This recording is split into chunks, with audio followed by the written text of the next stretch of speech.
بسم الله والصلاه والسلام على رسول الله. نيسان سنترا، بسم الله ما شاء الله.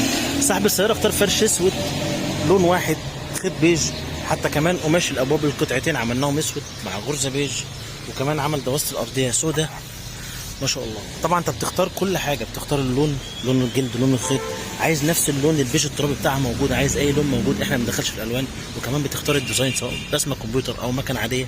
احنا عندنا الغرزه المسطره، شدة الكرسي المظبوطة اللي تقعد مهما تقعد على الكرسي ولا يهرهر ولا يكشكش ولا يحتاج يتشد. التجسيم المظبوط اللي انت شايفه ده من غير ما نقطع ولا نخرم في الفرش الاصلي، وبفضل الله عندنا استعداد نفك الفرش ده واوريك الاصل سليم ولا لا، لان هيبقى لك شغل مش كلام.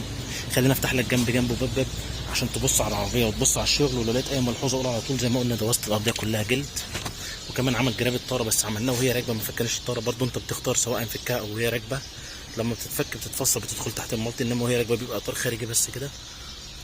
ده متاح وده متاح. مخدع الكونسول سيبناه على وضعه، قطعتين الابواب زي ما قلت لحضرتك. خليني اوريك الغرزه واوريك كل حاجه ما شاء الله. باكد على حوار الطاره، خلينا نفتح الفيلم. الطاره وهي راكبه بتبقى لحد هنا بس، انما لو اتفصلت بتدخل تحت المالتي. عملناها في اكتر من عربيه برضه، بس في ناس ما بتقدرش تفك الطاره.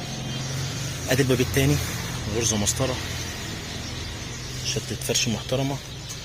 بص في الدوران، بص التجسيم مش على قد الكرسيين بس، مفيش حاجه معبيه هوا.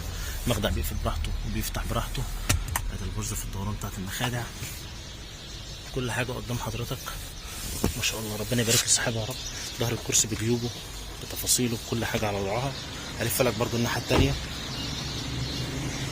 بالمناسبه العربيه دي جات لنا من الشرقيه، يا رب دايما عند حسن ظن الناس كلها، سواء اللي بيجي من هنا من المنصوره او من اي محافظه تانيه، اللهم امين. ادي الباب التالت نفس الكلام. بص باكد لك على الدورانات، مفيش خيط معوج، مفيش كشكشه في الجلد. بص تجسيم زي ما قلنا، الاصل راكب تحتيه، ولا بندي غرز تقطيع ولا تخريم ولا اي حاجه في الفرش الاصلي. نيسان سنترا، فرش اسود، خيط بيج، تصميم بمكنه الكمبيوتر، كراسي، ارضيه، قطعتين الابواب، وجراب للطاره وهي راكبه. اسف لو طولت عليكم، اتمنى تتابعونا على طول وما تزهقوش مننا. اشكركم شكرا جزيلا، سلام عليكم.